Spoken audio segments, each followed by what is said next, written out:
Yakin gak ngibul? Acara pidato Anies diklaim disabotase. Belum mulai kok sudah dijegal? Ada bukti? Ya sudah, laporin aja, gampang kan? Ini dapat report dari Pak Syahrin dan tim juga bahwa kemarin ada upaya dari pihak yang tidak bertanggung jawab yang ingin menduplikat atau yang sudah menduplikat event ini. Dan kita sudah mengetahui siapanya, kita mendapatkan nomornya juga, nomor telepon dari si pelaku. Kami mendapatkan alamat emailnya juga. Kampanye Anies ini sama dengan kampanye-kampanye para pendukung dia lainnya. Modelnya model terzolimi sekarang yang dia pakai. Ingat nggak waktu dulu Rizik Syihab bilang bahwa mobilnya kebakar? Padahal sebenarnya nggak jelas tuh siapa yang bakar. Nah sekarang mereka model lagi tuh. Tiba-tiba ada datang penolakan, tiba-tiba ada teror ular kobra. Ini itu sebenarnya bagian daripada kampanye terzolimi yang dilakukan oleh pendukungnya Anies Baswedan, termasuk juga mereka menebarkan hoax bahwa ketika Anies datang, banyak juga yang datang untuk menyambut Anies. Ya, tapi yang namanya pendukung gitu ya, mereka langsung glorifikasi, langsung merayakan.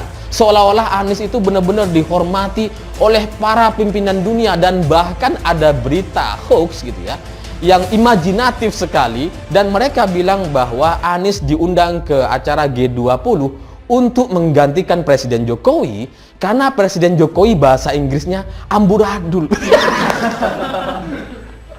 Itu banyak tuh teman-teman saya yang percaya itu. Wah, berarti Anies luar biasa ya, diakui oleh pemimpin dunia karena bahasa Inggrisnya bagus. Acara Amanat Indonesia untuk mendeklarasikan Anies Baswedan sebagai calon presiden diganggu.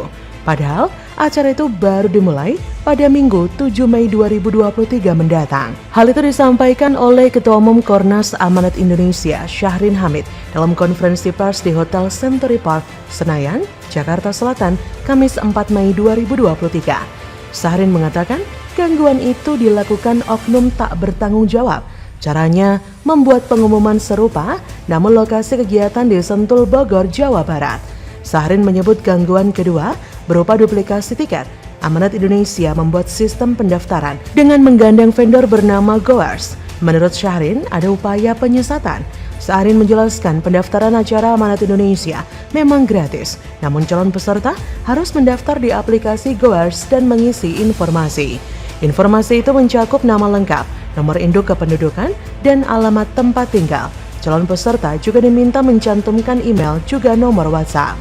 Menurut Syahrin, upaya mengganggu dari pihak yang nakal tidak elok, yang menduga ada segelintir orang yang tidak ingin acara Amanat Indonesia sukses. Beneran nih digangguin?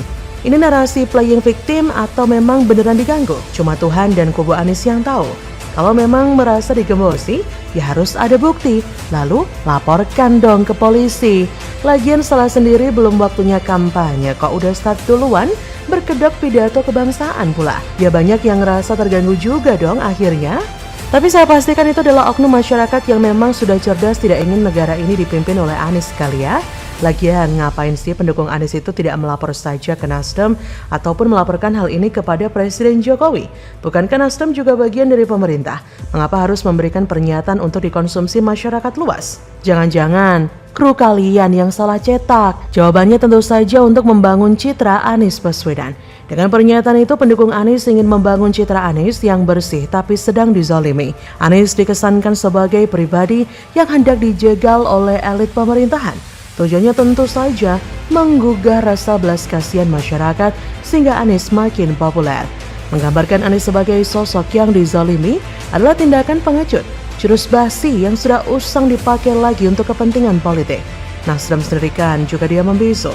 Nasdem mungkin mengaku setia kepada Jokowi hingga akhir, tapi isi hati siapa yang tahu. Tapi dari gerak-gerik mereka selama ini kita sudah bisa tebak apa yang sedang mereka rencanakan.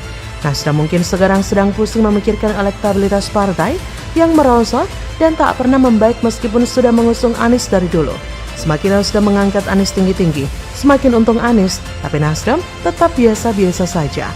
Kalau dalam istilah biologi, ini namanya simbiosis komensalisme, yang mana satu pihak diuntungkan, yang lain nggak dapat apapun. Anies untung, Nasdem gitu-gitu aja. Tidak dapat apa-apa, seolah kerja bakti yang cuma dapat ucapan terima kasih saja. Hahaha. Nasdem masih saja tidak sadar sedang terseret arus politik yang sebentar lagi akan menuju ujung dan ikut terjun ke bawah bersama air terjun. Di sisi lain, Wiz Khalifa loyalis Anies Baswedan mengaku tidak kaget dengan adanya upaya pembajakan acara deklarasi relawan Anies. Menurut dia, Anies sudah sering diperlakukan demikian sejak mencalonkan jadi gubernur Jakarta.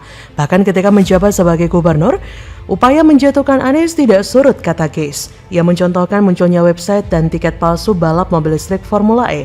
Namun, upaya tersebut, kata Wiz, kandas. Kata Wiz, alhamdulillah yang hadir banyak, yang mendukung juga semakin banyak. Mantan komisaris PT Pembangunan Jaya Ancol ini pun berharap hal serupa akan terjadi pada acara ini dan pencalonan Anies sebagai Capres 2024. Ia berkata, ya mudah-mudahan lancar dan sukses, tandas Wiz Khalifa. Jadi, bagaimana menurut Anda? Apakah pidato Anies pada 7 Mei nanti akan gagal? Ataukah ini cuma narasi playing victim supaya heboh acaranya?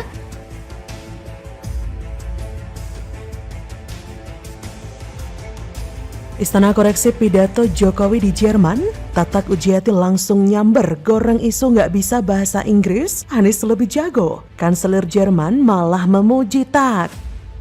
Dan di tahun 2025, seluruh pembangkit batu bara ditutup. All coal power plants will be closed.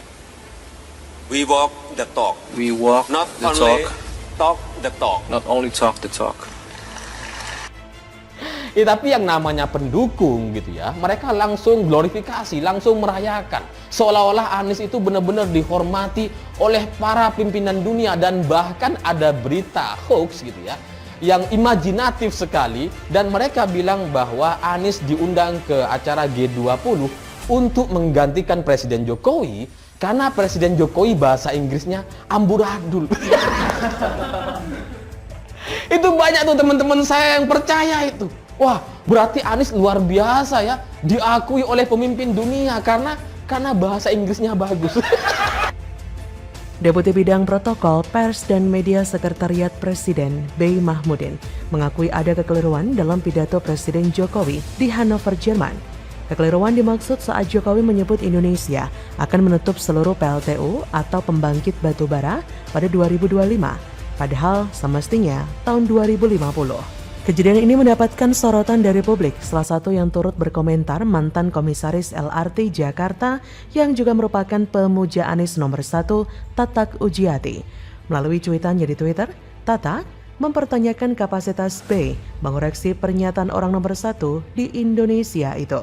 Tatak pun menyarankan agar sebaiknya B manut saja dengan pernyataan Jokowi. Halah, Tatak ini seperti sengaja membuat gaduh dengan membenarkan pidato Presiden Jokowi. Padahal pidato tersebut memang ada kekeliruan, tapi Tatak ingin staf Presiden patuh begitu saja. Jika memang salah, ya dibenarkan dong apa yang dilakukan oleh B. Mahmudin selaku staf Presiden dengan mengoreksi pidato Presiden Jokowi sudah benar. Jadi tidak perlu lagi menanggapi pernyataan buzzer kesayangan Anies tersebut. Seperti diketahui sebelumnya, Jokowi berpidato di pembukaan Hannover Messe pada Minggu 16 April 2023 silam. Kata Jokowi kala itu, di tahun 2023, 23% energi berasal dari energi baru terbarukan (EBT), dan di tahun 2025, seluruh pembangkit batu bara ditutup. Data ini berbeda dengan komitmen pemerintah selama ini. Tahun 2025, baru ada moratorium PLTU, sedangkan PLTU baru ditutup total pada 2050.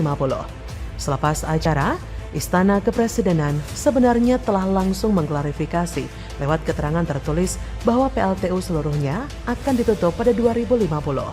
Rencana penutupan PLTU ini disampaikan Jokowi saat bicara tentang komitmen Indonesia dalam menjaga keberlangsungan lingkungan. Di depan para investor, Jokowi menyebut laju deforestasi turun signifikan dan terendah 20 tahun terakhir. Kemudian, kebakaran hutan turun 88%, rehabilitasi hutan 600.000 hektar hutan mangrove yang akan selesai direhabilitasi di 2024 dan menjadi yang terluas di dunia.